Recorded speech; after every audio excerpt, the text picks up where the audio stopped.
di zaman Nabi, Nabi pernah memerintahkan umatnya untuk hijrah ke Habasyah. Yang indah apa kata Nabi? Bilang sama umatnya saat itu dipimpin oleh sepupunya Nabi sendiri namanya Ja'far At-Tayyar. Idhabu ilal Habasyah. Pergilah kalian ke Habasyah. Habasyah itu di Ethiopia kalau sekarang nih. Di Afrika ya, Ethiopia. Abang Nabi bilang fa inna biha malikan la yuzlamu indahu ahad. Di sana ada raja yang mana tidak pernah berbuat zalim kepada siapapun. Rajanya Kristen nih. Nabi bilang itu raja adil dan dia tidak pernah berbuat zalim kepada siapapun. Kalau jalan bawa tongkat, tongkatnya salib di atas. Itu Raja Najasyi itu begitu. Datang nih kelompok Ja'far At-Tayyar bersama para rombongan kaum muslimin. Sampai di sana rupanya kaum kafir Quraisy udah ngejar.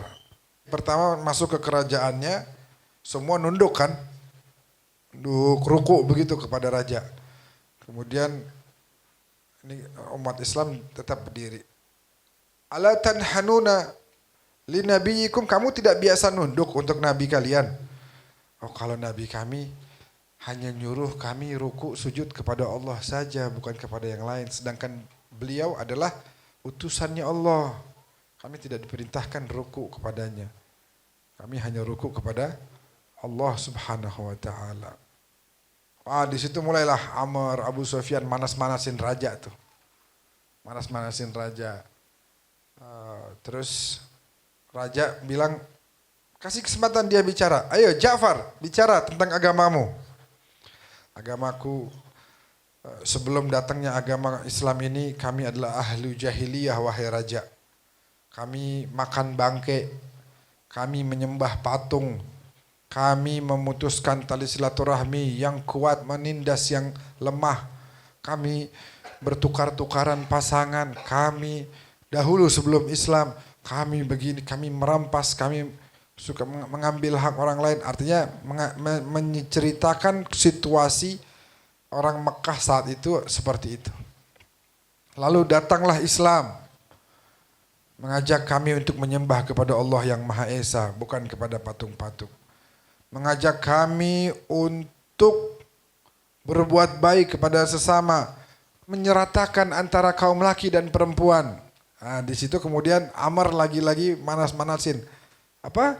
Laki perempuan sama. Perempuan tuh kita bayar, suruh khidmat melayani kita. Kita yang bebas mau jual dia, mau ini, terserah kita. Kata Ja'far, wahai Amr, kamu bicara tentang sosok perempuan yang telah mengandungmu 9 bulan lamanya.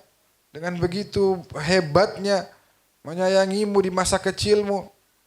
Dan kamu berbicara tentang perempuan, ibunda dari Nabi Isa yang bernama Sayyidah Maryam. Wah, itu raja girang. Maryam, wanita mulia yang diberikan oleh Allah kemuliaan satu-satunya kepada Maryam dan tidak diberikan kepada wanita lain adalah memiliki putra tanpa menikah. Maryam adalah begitu. Wah, itu raja makin kagum. Tapi Amr motong langsung. Tapi raja dia tidak menjadikan Isa sebagai Tuhan. Yang begini jangan disambut raja. Yang begini mah mendingan serahkan nama kita, udah kita bantai aja yang begini.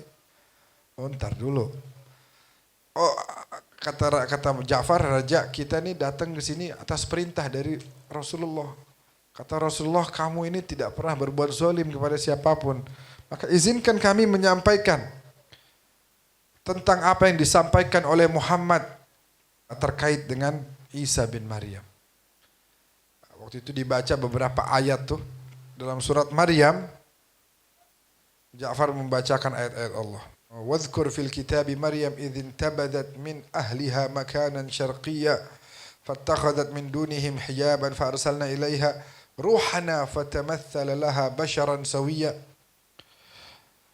Qalat inni a'udzu birrahman minka in kunta taqiyya. Ceritain tentang proses gimana ini Nabi Isa kemudian ada di dalam kandungannya Sayyidah Maryam. Waktu itu Sayyidah Maryam ada di posisi timur dari keluarganya, lalu kemudian datang malaikat ingin menyampaikan ruh Allah yang dibawa yaitu Nabi Isa.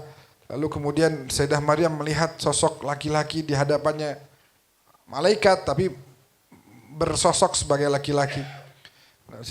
Sayyidah Maryam bilang, aku berlindung kepada Allah darimu, jangan kau dekati aku, katanya.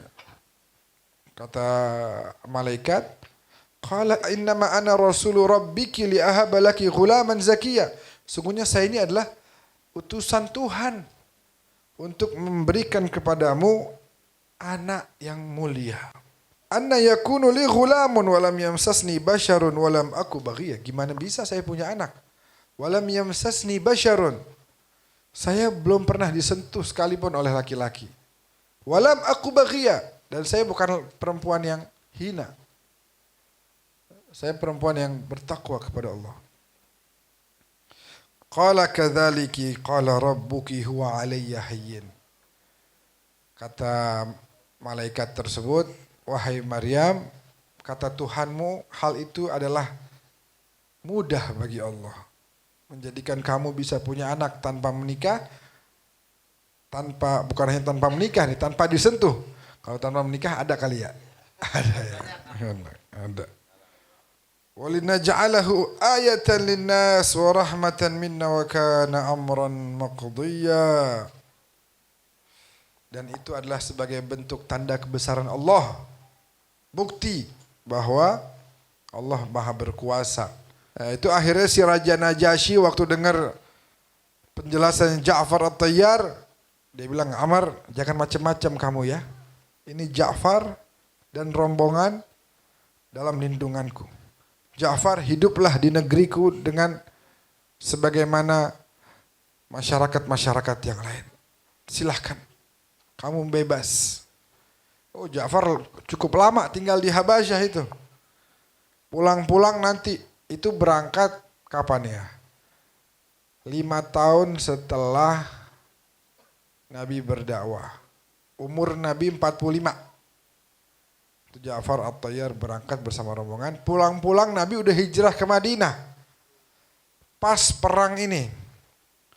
Perang Khaybar. Melawan orang-orang Israel. Orang-orang Yahudi, Zionis. Berhasil menang lawan jagoan-jagoan Zionis. Seperti misalnya apa? Ada Marhab. Waktu itu umat Islam menang.